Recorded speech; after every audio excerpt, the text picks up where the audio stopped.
në fakt ekzistojnë shumë polemika për hundët Barbie, nuk e di pse ndonjëherë dhe antireklamohen këto terma, por për ne një rinoplastik quhet e arrirë në momentin që pacienti merr formën që gjithmonë ka ndëruar të hundës dhe në fund fare kemi ruajtur funksionalitetin e hundës. Pra që dy funksionet kryesore, e dim janë nuhatja, janë edhe frymarrja, në qoftë se pacienti merr formën që gjithmonë ka dëshiruar dhe ne arrim të mos komprimojmë funksionin, atëherë për ne është një rinoplastik e suksesshëm. Rezultati është plot sukses.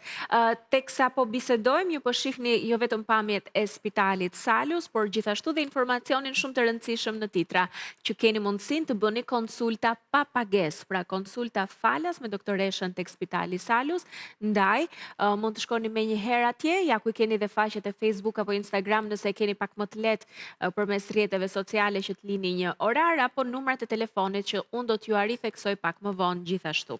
Do të vazhdojmë me një tjetër pyetje që ka të bëjë me rinoplastikën dhe teknika e hapur dhe e mbyllur. Edhe këto shumë të dëgjuara, por ti kuptojmë pak më mirë se çfarë janë? Atëherë, rinoplastika mund të kryhet në dy teknika, që është teknika e hapur dhe teknika e mbyllur. Dhe kur themi teknika, nënë kuptojmë qasjen që ka kirurgu për të futur në hund apo për të punuar në hund. Në teknikën e mbyllur, të gjitha prerjet bëhen në brendësi të hundës, ndërsa në teknikën e hapur bëhet vetëm një prerje, 2 mm, pikërisht këtu, në kolumel, dhe ne arrim të ngrem flapin e lëkurës për të punuar në hund. Përveç approach-it, apo përveç qasjes që ka kirurgu për të futur në hund, e gjithë pjesa tjetër e ndërhyrjes dhe post-operatore nuk ka asnjë ndryshim. Është më shumë zgjedhje e kirurgut se në cilën teknik ndihet ai më komod. Më mirë për rastin. Unë personalisht preferoj teknikën e hapur sepse ndryshe teknika e mbyllur quhet blind rhinoplasty. Do me thënë, kirurgu e kontrollon hundën nëpërmjet prekjeve që bën mbi lëkurë. Ndërsa në teknikën e hapur ka mundësi që të shikoj gjithçka drejt për drejt në hund. Dhe unë duke qenë se i besoj më shumë syve se sa prekjes me dorë, preferoj më shumë teknikën e hapur. Nuk ka një rregull që mund të thotë se cila teknikë është më e mirë se tjetra, pra të dyja teknikat kanë pothuajse të njëjtin qëllim, një korrigjim estetik dhe funksional të hundës, por kur ka defekte komplekse, pra jo vetëm një kurriz i lehtë, por defekte më komplekse, le të themi, të hundës, atëherë gjithmonë preferoj teknika e hapur, sepse na le më shumë mundësi që të punojmë në hund. Pra, sipas rasteve, raste specifike, pra duhet një linjë caktuar. Po, çdo rast ka indikacionin e vet. Pastaj është dhe më pas zgjedhja e kirurgut se në cilën teknikë ai ndihet më komod. Do doja të pyesja pak përpara se të vijë me një tjetër pyetje edhe për pjesën e dhimbjeve. Tani unë futem te individët që gjithmonë kam dashur ta kryej një ndërhyrje në hund, ose mendoj se një pjesë e mirë e vajzave kanë. Të bashkohem Katerina dhe unë këto, se të bisedë bëm. Kur ta kisha hundën pak më të hollë, më majuce më thet tash. Mirë po, dëgjon është edhe histori më herët. Po ato tamponet kur i heq dhe mbin shumë, mirë po ke probleme me frymarrjen. Si qëndron e vërteta tani me gjithë avancën që ka pësuar mjekësia? Katerina, njësoj si ty, të gjithë pacientët kur vinë në konsult nuk e di pse ankohen për dhimbjen. Frika e tyre më e madhe është dhimbja. Dhe në momentin që ne takohemi 3 ditë pas operacionit, 7 ditë pas operacionit që bëhet heqja alçis, vetëm për dhimbje nuk ankohet askush. Kjo është e garantuar.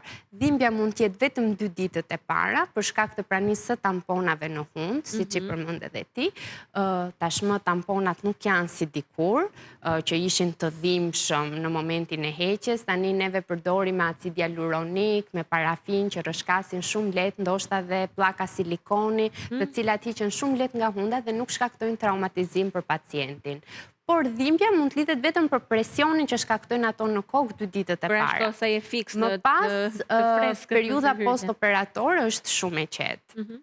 Do vazhdojmë me një tjetër pyetje?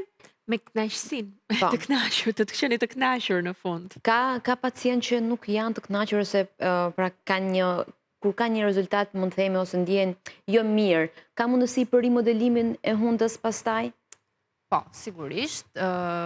ka shumë pacientë të cilët mund të kenë kryer një rinoplastik të mëparshme, ndoshta shumë vite më parë kur teknikat nuk kanë qenë kaq të përparuara sa sot, ose kanë bërë një rinoplastik dhe mund të ankojnë për probleme funksionale, pra nuk kanë probleme me pamjen, por me funksionin. Të gjitha këto mund të rikorrigjohen për herë të dytë, për herë të tretë, nuk është se ka një limit të rinoplastikave korrigjuese, ose si që quajmë ne rinoplastika të revizionit.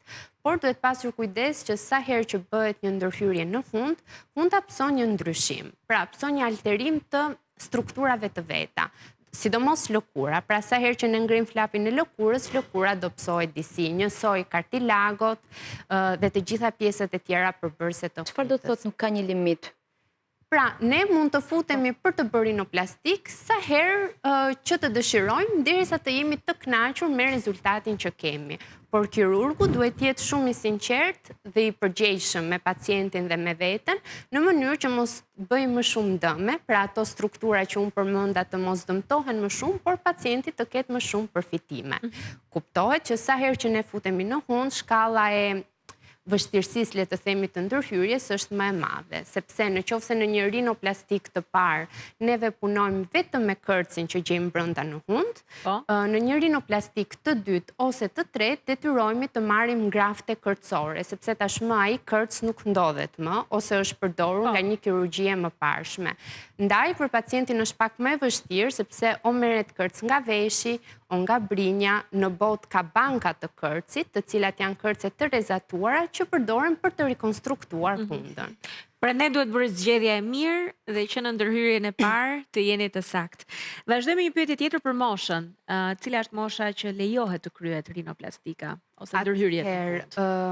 Guideline-et e fundit të rekomandojnë që tek femrat rinoplastika mund të kryhet duke filluar nga mosha 17 vjeç, kurse tek meshkujt duke filluar nga 18 vjeç, sepse mendohet që është kjo mosha në të cilën ka përfunduar zhvillimi i trupit, pra zhvillimi kërcor dhe kockor i hundës, dhe ne nuk presim që të ketë më ndryshime në hund. Në këtë moshë mund të fillojë një korrigjim i cili mendohet të jetë për gjithë jetën.